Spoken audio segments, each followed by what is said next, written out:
In 1988, Joy Junction aired an episode so disturbing it was immediately pulled. Viewers reported a puppet screaming as it crumbled into ash, and whispers saying, "This is what happens to those who disobey." But here's the terrifying part. No official record of this episode exists. So what really happened? Let's dive in.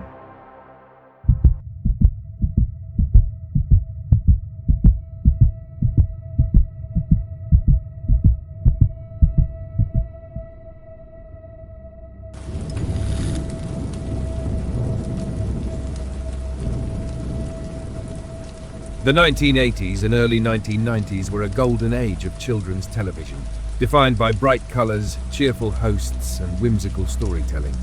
Shows like Mr. Rogers' Neighborhood and Sesame Street offered safe, nurturing spaces for children to learn about kindness, morality, and the world around them. Saturday morning cartoons provided light-hearted escapism, while family-friendly educational programs sought to instill positive values. The general expectation was that children's programming would be uplifting, entertaining, and wholesome. Against this backdrop, religious programming for children also flourished. Many Christian families turned to faith-based shows that offered moral teachings alongside biblical lessons.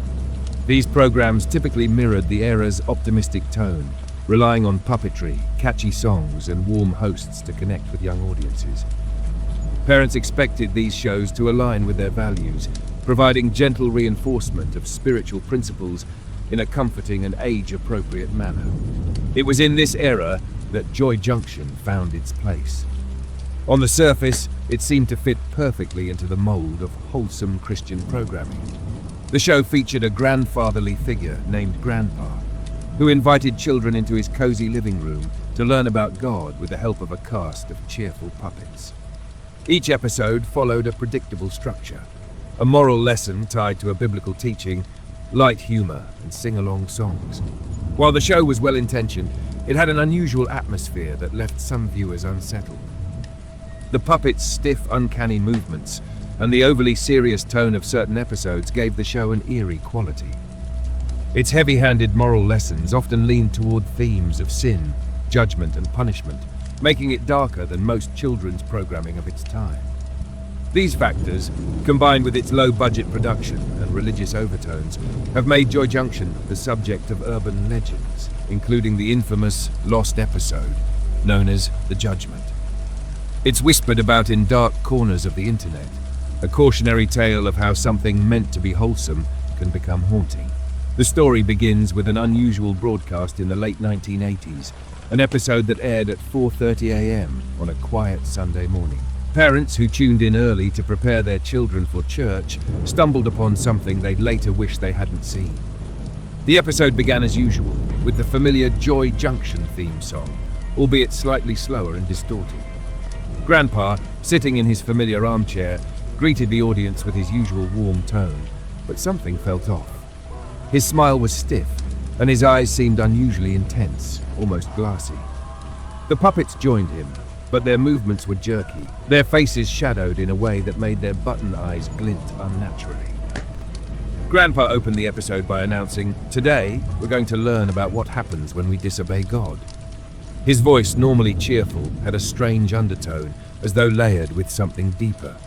The puppets, who were usually light-hearted, looked tense, glancing nervously at one another.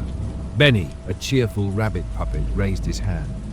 "Grandpa," he asked innocently, "why would God punish us if he loves us?" The mood shifted instantly.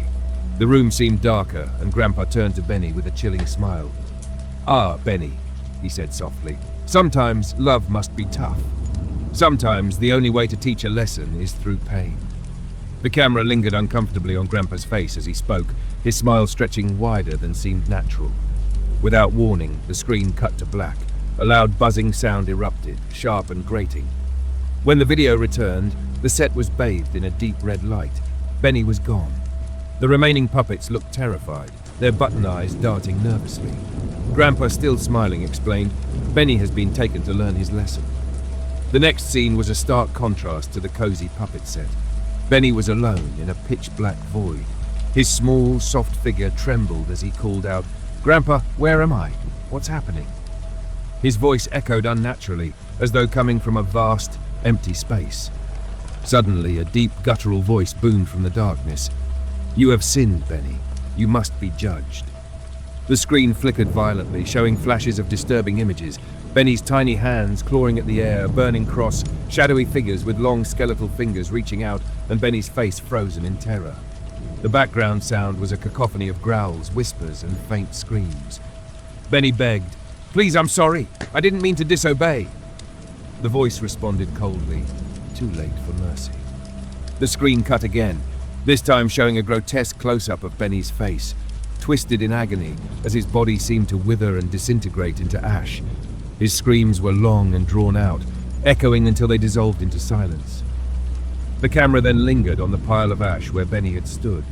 In the background, faint whispers repeated, "This is what happens to those who disobey." The episode returned to the living room set, but the puppets were silent, their heads bowed. Grandpa turned to the camera, staring directly at the audience with an intensity that felt as though he could see into the homes of the children watching. "Children," he said, his voice low and deliberate, "remember, obedience is the only way to avoid what happened to Benny. God loves you, but his love is not free." The camera zoomed in on Grandpa's face, his eyes unblinking, his smile stretching unnaturally wide.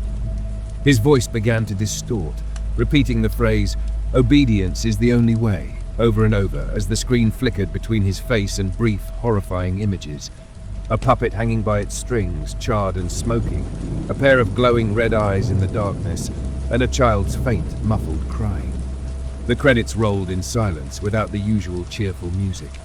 Instead, a low, droning hum played over black and white text that read, "Produced by Joy Junction Ministries." Viewers reported that the credits lasted for several minutes, the text scrolling so slowly it was almost unreadable. The screen finally faded to black, leaving only the hum, which continued for nearly a minute before abruptly cutting off. The aftermath of the broadcast was swift and unsettling. Parents who had seen the episode called local TV stations, demanding to know what had happened. One mother claimed her 6-year-old was inconsolable, crying and screaming about red eyes and God's hands coming to take me. Another parent reported that their child refused to sleep for weeks, insisting that Benny's voice was calling to them from the closet. The station denied any knowledge of the episode. When pressed, representatives claimed it must have been a technical error or a prank by an employee.